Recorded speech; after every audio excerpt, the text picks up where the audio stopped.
Hello everyone. So in February, I went to this really amazing leadership boot camp called Young Lions, and it was really powerful. And they have really great sessions around leadership and all this stuff. And they always have the most amazing speakers there. And even the people that organise it, Stuart, Andrew, and Hannah, they are just so amazing. They are just like they're so great, and the whole weekend was amazing. And when I was there, I heard this amazing preach, which literally stuck with me ever since. And it's been on my mind recently about this preach because it was so powerful, and I believe it's so relevant for now as well. And I just really wanted to share basically what I'd learned and what I took away from it.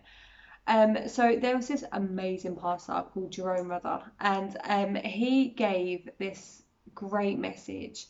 And one line in this message has literally just stuck out to me since the whole thing, since February. And the line that he said was, "The filling is not for the feeling, it's for the fight. The filling is not for the feeling, it's for the fight." And it's so powerful. So I'll just give you a bit of context on what he was preaching on. So he was preaching from 2 Kings, about 3 kings.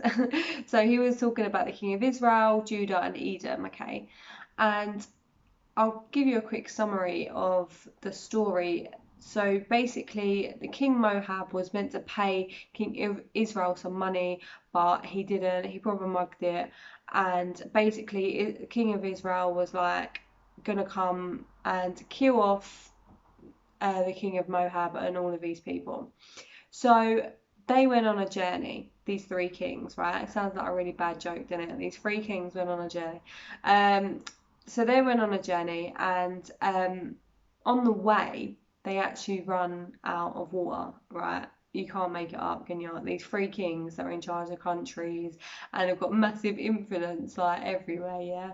And like they run out of the most essential thing that they need. But anyway, um, and I can literally imagine someone in like their, one of their people being like, "Oh, you had one job, like all you needed to do was bring enough water." Like, can you imagine? Anyway, so what they do, they call the prophet Elisha and they ask him to ask God what's going on, right? And Elisha basically says to the kings, "You need to dig ditches and God will fill them with water, and then he will deliver Moab into your hands," right? And it happened just as Elisha said, right?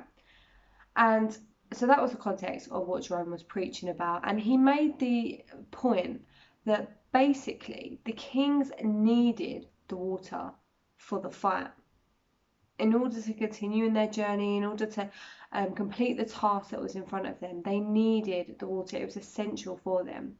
And that's when he dropped that sick line. It was like, "The filling is not for the feeling, it's for the fire." That will get stuck in your head, I promise. Um, and we've all been there, right? When you have felt the Holy Spirit, maybe for the first time, or maybe you've felt it as a believer, like after years, and it's nice, you get the tingles, and it's all great. But it's not just meant to feel nice. Obviously it does feel nice and it's good, but that's not the sole purpose of it. That's not it's not for the feeling, it is for the fire. And again, Jerome pointed out that we saw this with Jesus just before he was led into the wilderness, that actually he was filled with the Spirit. And then he ended up going into the wilderness and was fasting for 40 days and 40 nights. Like, I'd need to be filled with the Spirit like a lot before that happened. So yeah, but that's Jesus. But anyway, this is what Jerome was saying, and I think it was really powerful. So all credit to Jerome for that amazing message, because it's so encouraging and so challenging, really. So thank you, Jerome. And I just thought to bring it to you guys because I just think it's such a powerful reminder, and it helps us shift our perspective. I know it has for me. It shifts my perspective on spending time with God, because you know we come to spend time with God, we fellowship with God, and we don't want it to just be ticking a box, or it's not meant to just make us feel good, but actually it's the power, it's the filling, it's what we need to continue, it's what we need to complete the day, it's what we need to do the task in front of us, to prepare for the storm that's around the corner. Because if you're not in a storm right now, then that's great, but however, we all know what life's like. There'll be one around the corner. There'll be something that comes up. I'm not saying that in a negative way, or to prophesy over that, or declare that over you, but it's just life, isn't it? Really, like, if you're not in something at the moment, chances are something is going to come. And the times where we are on the mountain, like, we have times where everything's great and we're loving life, sunbathing on the top of a mountain. But then there's times where it's in the valley and it feels like everything is going wrong. But the times on the mountain is times for us to really, really fill up and get fuel for the valley. It really is. So, if you're going through a storm right now, remember the times on the mountaintop. And if you're on a mountaintop, great, fill up, ready for the times in the valley. And remember, the filling is not for the feeling, it's for the fight.